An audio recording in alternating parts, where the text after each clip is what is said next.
இன்னைக்கு நாம ஒவ்வொரு நாளும் கர்த்தருக்கு சித்தமானால் ஒரு சில வேத பகுதிகளிலிருந்து நாம் குறுஞ்செய்திகளை பார்க்க போகிறோம். குறுஞ்செய்திகள்னா ரொம்ப ஷார்ட் செரமனாக இருக்கும். ஒரு 20 to 25 மினிட்ஸ்க்குள்ள ஒரு விஷயத்தை நாம் பார்க்க போகிறோம். கடந்த வாரத்தில் வேதத்தை தியானித்து கொண்டிருந்த போது ஒரு சில காரியங்களை ஆண்டவர் எனக்கு சில காரியங்கள் சொல்லிக் கொடுத்தார். அதில் உள்ள ஒரு சில காரியங்களை தான் நாம் இன்னைக்கு பார்க்க போகிறோம். எந்த பகுதி அப்படின்னு கேட்டிங்கன்னா, வெளிப்படுத்தின விசேஷம் 17ஆம் அதிகாரத்தில் நீங்கள் 9வது வசனத்திலிருந்து 12வது வசனம் வரைக்கும் வாசிச்சிங்கன்னா சில முக்கியமான காரியங்களை ஆண்டவர் சொல்லியிருக்கிறார். அதில் குறிப்பாக அந்த இடத்துல என்ன சொல்லப்பட்டிருக்கு அப்படின்னு சொல்லி பார்த்தீங்கன்னு சொன்னால், ஞானமுள்ள மனம் இதில் விளங்கும், அந்த 7 தலைகளும் அந்த ஸ்திரீ உட்கார்ந்திருக்கிற 7 மலைகளாம், அவைகள் 7 ராஜாக்களாம், இதில் 5 பேர் விழுந்தார்கள், ஒருவன் இருக்கிறான், மற்றொருவன் இன்னும் வரவில்லை, வரும்போது அவன் கொஞ்ச காலம் தரித்திருக்க வேண்டும், இருந்ததும் இராதுமாகிய மிருகமே 8வதாவனும் அவ் 7லிருந்து தோன்றுகிறவனும் நாசமடைய போகிறவனுமாய் இருக்கிறான் அப்படின்னு இருக்கு. இந்த 7 ராஜாக்கள், அதுல இருந்து வரக்கூடிய 8வது ராஜா, அதுல 5 பேர் விழுந்தார்கள், 6வது இருக்கிறான், 7வது வரப்போறான், வந்து அதுல இருந்து 8வது ஒருத்தன் வருவான் அப்படின்னு சொல்லப்பட்டிருக்கிறது. இந்த ராஜாக்களை குறித்து இந்த 5 பேர் ஏன் விழுந்தார்கள்? இப்ப நம்ம காலகட்டத்தில் வெளிப்படுத்தின விசேஷம் எழுதும் போது 5 பேர் விழுந்துட்டாங்க, 6வது இருக்கிறான்னு இருக்கு. அந்த 6வது இப்ப விழுந்துருச்சு, 7வது நடந்துகிட்டு இருக்கு. இந்த 7வதும் விழும், அதுல இருந்து 8வது உருவாகும். இந்த 7 பேர் ஏன் விழுந்தார்கள்? இந்த 8வதும் விழும், அதுல இருந்து 9வதாக நம்முடைய ஆண்டவருடைய அரசாட்சி, ஆயிடவர்ஸ் அரசாட்சி உருவாகும். இந்த 9 சாம்ராஜ்யங்கள் அது மட்டும்தான் விழாத நித்திய சாம்ராஜ்யம். இப்படி இந்த சாம்ராஜ்யங்கள் ஏன் விழுந்தது என்பதை குறித்து நாம் பார்க்க போகிறோம். சாமானியர்களுக்கு சாம்ராஜ்யங்களுடைய வீழ்ச்சி ரொம்ப முக்கியம். ஏனென்று சொன்னால் நாம் அதிலிருந்து பாடங்களை கற்றுக்கொள்கிறோம். இன்னைக்கு அந்த 7 சாம்ராஜ்யங்களை குறித்து தான் பார்க்க போகிறோம். அதுல ஒவ்வொரு நாளும் கர்த்தருக்கு சித்தமானால் ஒரு சாம்ராஜ்யத்தை குறித்து பார்ப்போம். அதுவும் இது ஒரு வேதபாட வகுப்பினை போல நமக்கு இருக்க போகிறது. நாம் இந்த செய்தி ஆரம்பிப்பதற்கு முன்பதாக கண்களை மூடி தேவ சமூகத்தில் ஆண்டவர் நோக்கி பார்க்க போகிறோம். சர்வ வல்லமையுள்ள எங்கள் தகப்பனே, இந்த அருமையான நேரத்திற்காக உமக்கு ஸ்தோத்திரம். வேத வாக்கியங்களை அறிந்து கொள்ளும்படி அவர்கள் இருதயங்களை திறப்பேன் என்று சொல்லி இருந்தீர் ஆண்டவரே. இருதயங்களை திறந்தீர் என்று வாசிக்கிறோம் அப்பா. இன்னைக்கும் ஆண்டவரே, எங்கள் இருதயங்களை திறந்து இந்த வேதத்தின் பகுதிகளை நாங்கள் புரிந்து கொள்ள, அறிந்து கொள்ள, இதிலிருந்து நீர் எங்களுக்கு சொல்லிக் கொடுக்கிற சத்தியத்தை நாங்கள் புரிந்து அதன்படி நடக்க எங்கள் வாழ்க்கையில அபியாசப்படுத்த கர்த்தர் கிருபை பாராட்டுவீராக. மகிமையுள்ள கரத்துல தாழ்த்துகிறோம். இதுல பேசுறவங்க கேட்கிறவங்க யாரும் இல்லை ஆண்டவரே, நீரே பேசுகிறவரா இருக்கிறீர். நாங்கள் அத்தனை பேரும் கேட்கிறவர்களா இருக்கிறோம். நீர் மாத்திரம் மகிமைப்படுவீராக. எங்கள் ஆண்டவர் இயேசுவின் நாமத்தில் ஒப்பு கொடுத்து ஜெபிக்கிறோம் எங்கள் ஜீவனுள்ள நல்ல பிதாவே, ஆமென். இந்த 7 ராஜாக்களை குறித்து பார்க்கும்போது இதுக்கு இருவேறு கருத்துகள் இருக்கிறது. ஒரு சிலர் எல்லாம் என்ன சொல்றாங்கன்னா, இந்த ராஜாக்களை குறித்து பார்க்கும்போது இது தற்காலத்திலே இருந்ததான 7 ராஜாக்கள், குறிப்பாக ரோம் நகரத்திலிருந்து உருவாகி வந்ததான, வத்திக்கனுக்கு வந்ததான பார்ப்பரசர்களுடைய வரிசை அப்படின்னு ஒரு உபதேசம் எங்க இருக்குன்னு கேட்டீங்கன்னா வலைத்தளத்துல இருக்கு. இதை பத்தி இதை ஃபாலோ பண்றவங்களும் இருக்கிறாங்க. அதுலயும் குறிப்பாக அந்த விழுந்து போனதான அதாவது மரித்து போனதான பார்ப்பரசர் தான் திரும்பி வரப்போகிறார், இப்படி நிறைய சொல்லுவாங்க. இந்த கருத்து ஏற்புடையது அல்ல. ஏனென்று சொன்னால் இந்த வெளிப்படுத்தின விசேஷத்துல இந்த காலநிலை ரொம்ப முக்கியம். Past tense, present tense, future tense, இது ரொம்ப முக்கியம். ஏன் சொல்றேன் அப்படின்னா, இப்ப இயேசுவுக்குமே அந்தி கிறிஸ்துவுக்குமே என்ன டிஃபரன்ஸ் அப்படின்னு கேட்டீங்கன்னா, இருந்ததும் இராததும் பாதாளத்திலிருந்து ஏறி வருகிறதுமாகிய மிருகம் அந்தி கிறிஸ்துவ பத்தி சொல்லியிருக்கு. அப்ப அவன் பாஸ்ட்ல இருந்தான், பிரசன்ட்ல இல்ல, ஃபியூச்சர்ல வரப்போகிறான். இதான் அவனை பத்தி. அப்ப இந்த இடத்துல அந்த 3 நிலைகளும் ரொம்ப முக்கியம். இறந்த காலம், நிகழ்காலம், எதிர்காலம். இயேசு கிறிஸ்துவுக்கு என்ன சொல்லப்பட்டிருக்கிறது?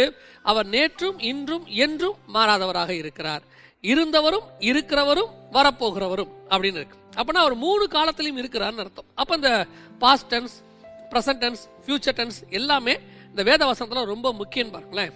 அப்ப இந்த வேத வசனம் கொடுக்கப்பட்ட காலகட்டம் கிபி 90லிருந்து 96க்குள்ளாக பத்மு தீவில வைத்து யோவானுக்கு கொடுக்கப்படுகிறது. அப்ப கொடுக்கும் போது அவருக்கு சொல்லப்படுகிற வார்த்தை என்னன்னா, 5 பேர் விழுந்தார்கள், அந்த 5 ராஜாக்கள் விழுந்தார்கள் அப்படின்னு இருக்கு. அதில் ஒருவன் இருக்கிறான் அப்படின்னா என்ன அர்த்தம்? 5 பேர் பாஸ்ட் டென்ஸ், முடிஞ்சிருச்சு, சாம்ராஜ்யங்கள் ஓவர். ஒரு சாம்ராஜ்யம் இருக்கு, இன்னொரு சாம்ராஜ்யம் வரப்போகுது அப்படின்னு தெளிவா இருக்கு. சரி, இதை ஏன் அந்த 7 மலையோட கனெக்ட் பண்ணி ஆண்டவர் சொல்றாரு? அதை நம்ம பார்த்துட்டு அதுக்கு பிறகு அந்த ராஜாவை பத்தி பார்க்க போறோம். ஏன் அந்த 7 மலையோட கனெக்ட் பண்ணி சொல்றாரு அப்படின்னு கேட்டீங்கன்னு சொன்னா, இந்த 7 மலைக்கு மேல உட்கார்ந்து இருக்கிறது என்ன அப்படின்னு கேட்டீங்கன்னா ஒரு ஸ்திரீ. அந்த ஸ்திரீ யாரு அப்படின்னு பார்த்தா 5வது வசனத்துல மகா பாபிலோன் ரகசியம் அப்படின்னு இருக்கு. ஆனா இந்த வசனம் கொடுக்கும் போது பாபிலோன் இருக்கா அப்படின்னு பாத்தீங்கன்னு சொன்னா, எரேமியா 51ஆம் அதிகாரத்தின்படி பாபிலோன் இல்லை.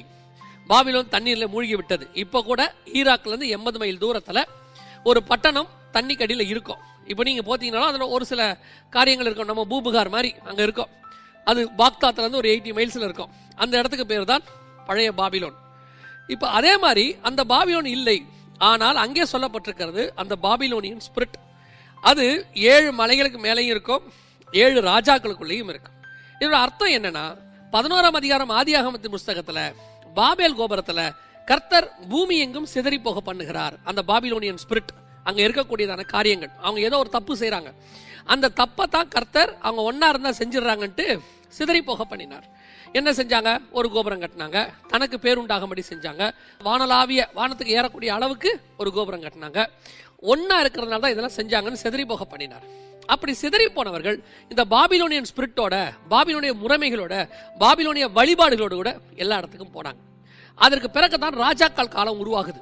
அதுல வரக்கூடிய முதலாவது சாம்ராஜ்யம் தான் எகிப்திய சாம்ராஜ்யம். அங்கே ஆரம்பித்த இந்த பாபிலோனிய ஸ்பிரிட் ஆனது அப்படியே அங்கிருந்து இன்னைய வரைக்கும் இந்த பாபிலோனியன் ஸ்பிரிட் இருக்கு. அதனுடைய கிரியைகள் நடைபெறுது. அன்னைக்கும் இன்னைக்கும் ஒரே சம்பவம் தான் இருக்கும், காலகட்டம் வேறு, நடக்கிற விஷயங்கள் வேற ஒன்று மூலமாக இருக்கும். அவ்வளவுதான் இருக்குமே ஒழிய மற்றபடி அதில் சொல்லப்படுகிற அடிப்படை கொள்கை ஒன்றாகத்தான் இருக்கும். சரி, இப்ப நம்ம பார்க்க வந்தது என்னன்னா, முதலாவது சாம்ராஜ்யம் எது அப்படின்னு பார்த்தீங்கன்னு சொன்னா எகிப்திய சாம்ராஜ்யம் என்று பார்க்கிறோம். அதாவது கிமு 1400களில், அதாவது இயேசு கிறிஸ்துவுக்கு முன்னாடி 1400களில், நமக்கு இயேசு கிறிஸ்துவுக்கு முன்னாடி 4000 வருஷம் இருக்கு. இந்த 4000 வருஷத்துல முதலாவது சாம்ராஜ்யம் எது அப்படின்னு நமக்கு பின்னோக்கி வரும். அது எல்லாமே ஜீரோக்கு வந்து முடியும். 1400ல தான் அவங்க உருவாகிறாங்க. அதுக்கு முன்னாடி வரைக்கும் சாம்ராஜ்யங்கள் கிடையாது. மனிதன் என்ன செஞ்சாரு? இப்போ நோவா காலம் வரைக்கும் ஒரு 1650 வருஷம், ஃபர்ஸ்ட் 2000 வருஷம்னு வச்சுக்கோங்களேன், ஒண்ணும் இல்லாம போயிருச்சு. அந்த 2000 வருஷத்துல அவர்களுக்கு ஏத்த மாதிரி அவங்கவுங்க செஞ்சாங்க. நிம்ரோத் போய் என்ன செஞ்சாரு? அசூரு கட்டினாரு, அப்புறம் வந்துட்டு பாபில கட்டினாரு, கல்னே, இந்த மாதிரி இதெல்லாம் கட்டினாங்க. அங்கங்க அவங்கவுங்க குறுநில மன்னர்கள் மாதிரி இருந்தாங்களே ஒழிய வல்லரசு அப்படின்னு ஒன்று உருவாகல. மொத்தத்தையும் அடக்கி ஆண்ட வல்லரசுன்னு ஒன்று உருவாகல. நோவா காலத்துக்கு அப்புறமும் ஆபிரகாம் காலத்துல ஆபிரகாம், ஈசாக்கு, யாக்கோபு இங்கெல்லாம் பாத்தீங்கன்னா பார்வோனின் சாம்ராஜ்யம் இருந்ததாக நமக்கு சொல்லப்படலை. கரெக்டா யாத்ராகமத்துல தான் இந்த பார்வோனின் சாம்ராஜ்யம் எஸ்டாப்ளிஷ் ஆகுது. அதுக்கு முன்னாடி தான் வருது. இன்னும் சொல்ல போனா ஹமுராபி அப்படின்னு சொல்லக்கூடிய சுமேரியன் சிவிலைசேஷன், மொத்தம் 12 சிவிலைசேஷன் நமக்கு உலகத்துல மிக முக்கியமான சிவிலைசேஷன் இருக்கு. சுமேரியன் சிவிலைசேஷன் இருக்கு, மஞ்சள் நதி சிவிலைசேஷன், எல்லோ ரிவர் சிவிலைசேஷன், அதாவது சீன நாகரிகம் என்று சொல்வார்கள், சிந்து சமவெளி நாகரிகம், இண்டஸ் வேலி சிவிலைசேஷன் நம்மளது இருக்கிறது. அதே மாதிரி எகிப்தியன் நைல் நதி சிவிலைசேஷன், ஈஜிப்சியன் சிவிலைசேஷன் இருக்கு. இந்த மாதிரி பல சிவிலைசேஷன்ஸ் இருக்கு. அதுல இந்த சுமேரியன் சிவிலைசேஷன் தான் ரொம்ப பழமை வாய்ந்தது என்று சொல்வார்கள். நம்முடைய சிந்து சமவெளி நாகரிகத்துக்கும் அதற்கும் மிகுந்த ஒற்றுமை உண்டு என்று சொல்வார்கள். இன்னும் சொல்ல போனா அந்த சுமேரியன் என்று சொல்லக்கூடிய வார்த்தையுமே தமிழ் வார்த்தையினுடைய வேர் சொல் தான் என்று சொல்வார்கள். அதுல வந்த ராஜா ஒருத்தர் தான் ஹமுராபி. அவர் தான் முதலாக சட்டத்திட்டங்களை எழுதினவர். இந்த ஹமுராபி காலத்துல தான் நமக்கு பாத்தீங்கன்னு சொன்னா எழுத்து வடிவம் நமக்கு கிடைக்குது. அதுக்கு முன்னாடி வரைக்கும் எழுத்து வடிவம் கிடையாது.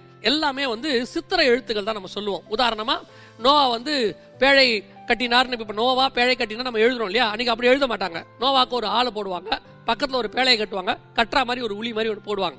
அது நமக்கு புரிஞ்சுக்கணும், நோவா பேழையை கட்டினார் அப்படின்னு. இந்த மாதிரி எழுத்துக்கள் தான் இன்னைக்கும் பாத்தீங்கன்னா அந்த சித்திர எழுத்துக்கள் ஒரு சிலர்ல இருக்கு.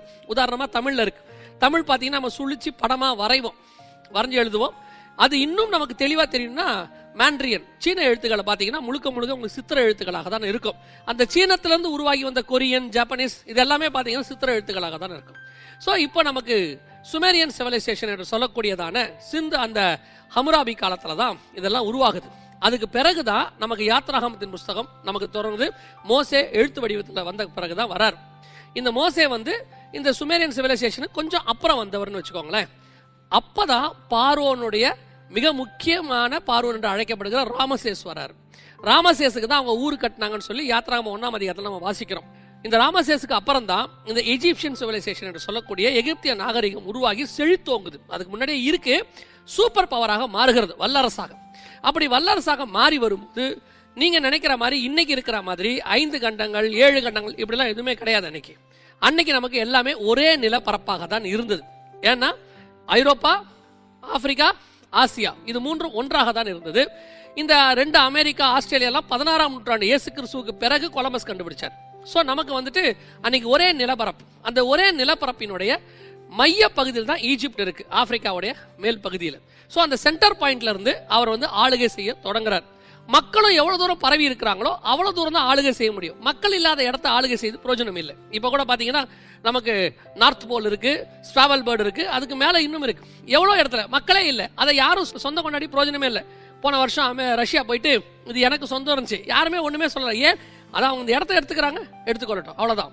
மக்கள் இருக்கிற இடத்த ஆளுகை செய்யறதா முக்கியம். அப்ப வல்லரசாக ஈஜிப்ட் அப்ப ஆளுகை செய்ய தொடங்கியது ராமசேஸ் காலத்துல. இந்த ராமசேஸுக்கு அப்புறம் வந்த ஒரு காலகட்டம் தான் மோசேயினுடைய காலகட்டம், யாத்ராகமத்தின் புஸ்தகம். இந்த முதலாவது சாம்ராஜ்யத்துக்கு ஆண்டவர் வாய்ப்பு கொடுக்கிறார். ஒன்று நல்லா தெரிந்து கொள்ள வேண்டும், இந்த சாம்ராஜ்யங்களை உருவாக்கி சாம்ராஜ்யங்களை தள்ளுகிறவர் கர்த்தர். வேதம் தெளிவாய் சொல்லுகிறது, ராஜாக்களை உருவாக்கி ராஜாக்களை தள்ளுகிறவர் கர்த்தர்னு தானியேல் புஸ்தகம் 2ஆம் அதிகாரத்தில் நம்ம வாசிக்கிறோம். இந்த சாம்ராஜ்யம் அப்படிங்கிறது வந்து தேவனுடைய திட்டம். ஏன் அப்படின்னு கேட்டீங்கன்னு சொன்னா, பரலோகத்தில் நம்முடைய ராஜ்யம் செய்யப்படுவது போல பூமியிலே செய்யப்படுவதாக அப்படின்னு சொல்லி அந்த ராஜ்யத்தை முதல்ல ஆதாம் கையில கர்த்தர் கொடுத்தார். ஆதாம் இந்த முழு உலகத்தையும் கீழ்ப்படுத்த சொல்லி கொடுத்தார்.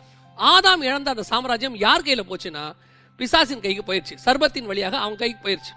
அப்ப போன பிறகு பிசாசு என்ன செய்யறான், தன்னுடைய சிங்காசனத்தை அங்க போட விரும்புறான். அவன் ஆளுகை செய்ய தொடங்குறான். ஆனா அவன் ஆளுகை செய்ய முடியாது, ஏன்னா அவன் ஸ்பிரிட். அதனால அவன் என்ன பண்றான், தனக்கு உண்டான ஒருத்தங்கிட்ட கொடுக்கறான். அவன் செலக்ட் பண்றான். அவன் செலக்ட் பண்ணி பூமியின் ராஜாக்கள்லயே யார் பெஸ்ட்னு பாக்குறான். அவன் எவன் தனக்கு கீழ்ப்படுகிறானோ, யார் தன்னுடைய வார்த்தைகள்லாம் பார்த்துக்கிட்டே வரான் சின்ன வயசுல இருந்து, இவன் தன் வார்த்தைக்கு எல்லாவற்றுக்கும் கீழ்ப்படுகிறான்னு செலக்ட் பண்ணி அவன் கையில மொத்த அதிகாரத்தையும் கொடுக்கறான். அப்படிதான் அவன் நம்பின ஒரு ஆள் தான் நம்முடைய ஆண்டவராகிய இயேசு கிறிஸ்து. அவர்கிட்ட வந்து சொல்றான், இந்த பூமியின் ராஜ்யங்களும் அந்த மகிமையிலும் எனக்கு கொடுக்கப்பட்டிருக்கிறது, என்னை தாழ விழுந்து பணிந்து கொண்டால் அவைகள் எல்லாவற்றையும் நான் உமக்கு தருவேன். அப்படின்னா என்ன அர்த்தம், அவன் ராஜ்யபாரத்தை கொடுக்கறானா எல்லாரும் அவனை பணிஞ்சிருக்கிறாங்கன்னு அர்த்தம். இயேசு முடியாதுன்னு சொல்லிட்டாரு, ஆனால் அவனுக்கிட்ட பணிந்து கொண்டவங்க நிறைய பேர் இருக்கிறாங்க. அப்படி பணிந்து கொண்ட முதலாவது சாம்ராஜ்யம் தான் இந்த பார்வோனுடைய சாம்ராஜ்யம்.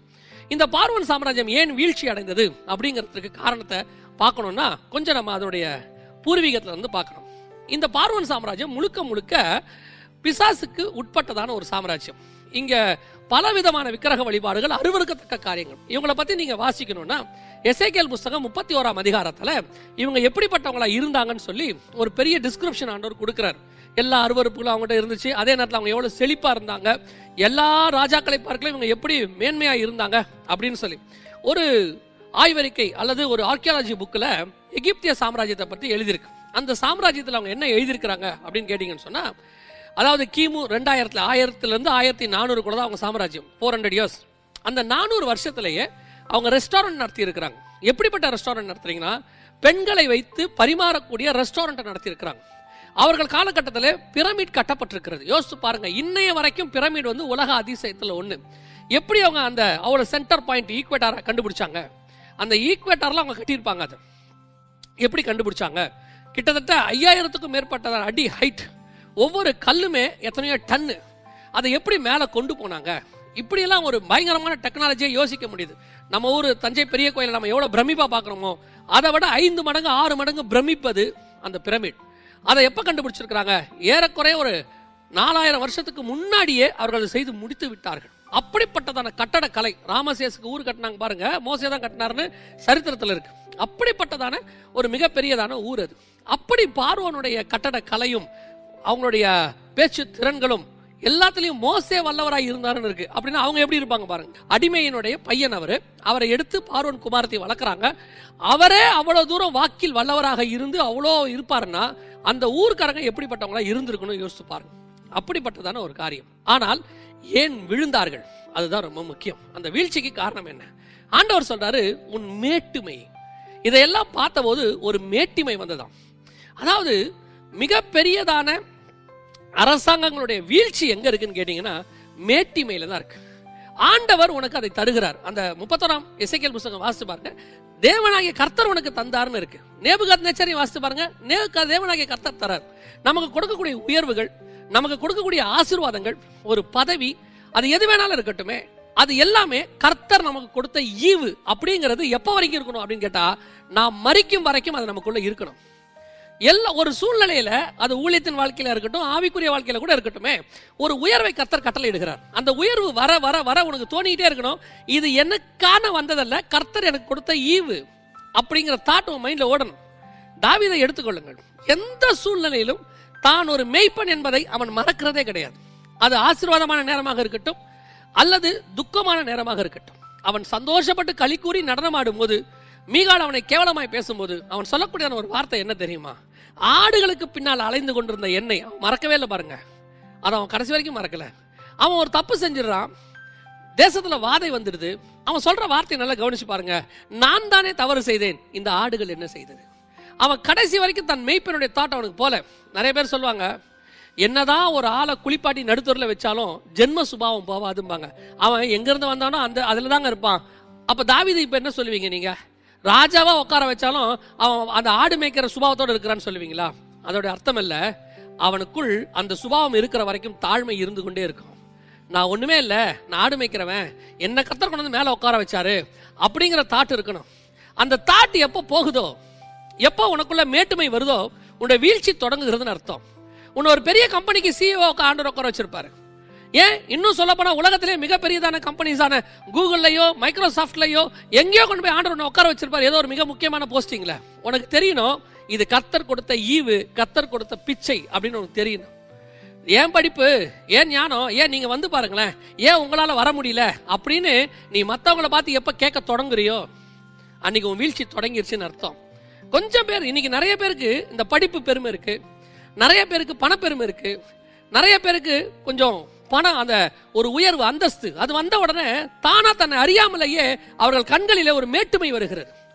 எவ்வளவு பெரிய ஆளா இருக்கட்டும், நான் திருப்பியும் சொல்றேன், நீங்க ஆல்பர்ட் ஐன்ஸ்டைனா இருந்துட்டு போங்க, the world பெஸ்ட் சயின்டிஸ்டா இருந்துட்டு போங்க, இல்ல நிலாவுல இறங்கின ஆம்ஸ்ட்ராங்கா இருந்துட்டு போங்க, ஒரு நாள் நீங்கள் சாவீர்கள், ஒரு நாள் நீங்கள் மரணம் அடைவீர்கள். உங்கள் உடல் உடனடியாக புதைக்கப்பட வேண்டும், நாற்றம் எடுக்கும். நீ ஆம்ஸ்ட்ராங்கிறதுனால 60 நாள் உடனே வாசனை வராது. ஆல்பர்ட் ஐன்ஸ்டீன்ங்கிறதுனால 6 மாசம் வச்சிருப்போம், பாடி ஸ்மெல் வராதுன்னு சொல்ல முடியாது.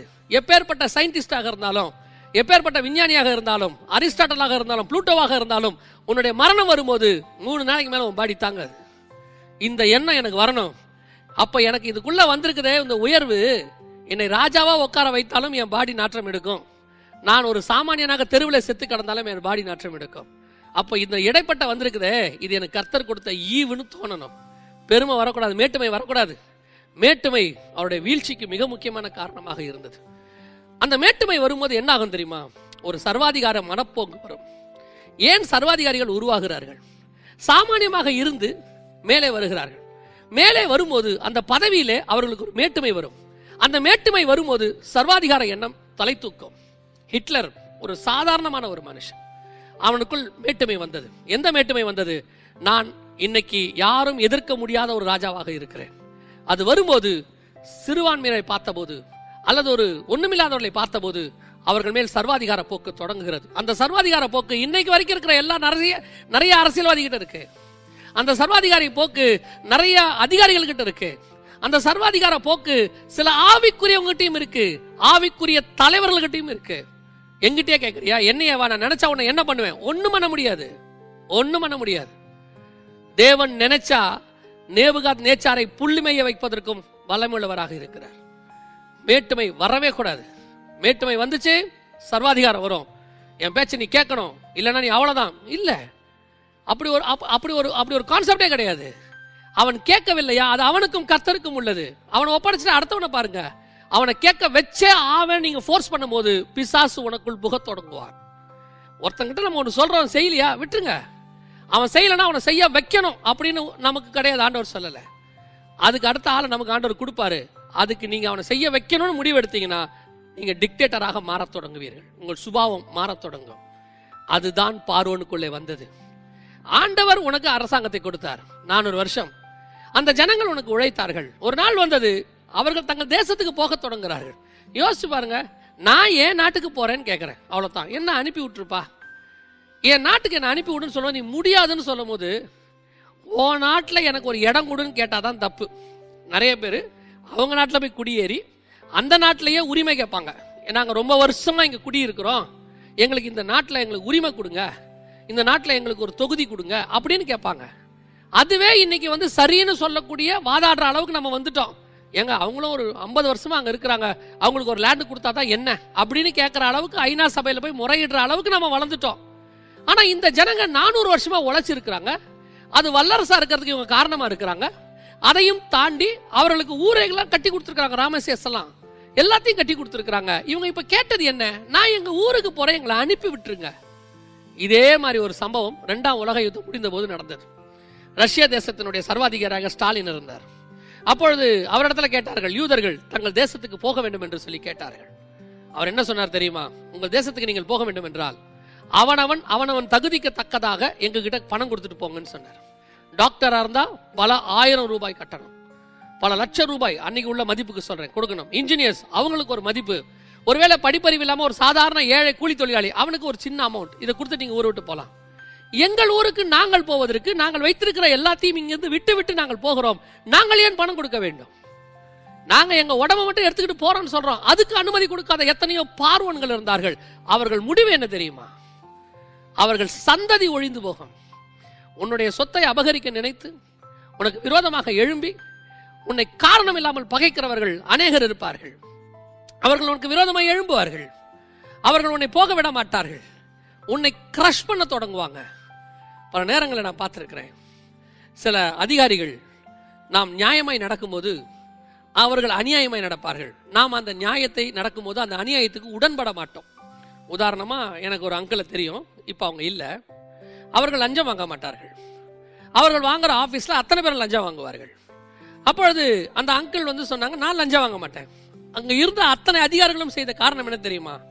இமிடியேட்டாக அந்த ஆபீஸை விட்டு அவர்கள் தூக்கினார்கள். காரணம் இல்லாம அந்த ஆபீஸை விட்டு அவர் அனுப்பினார்கள்.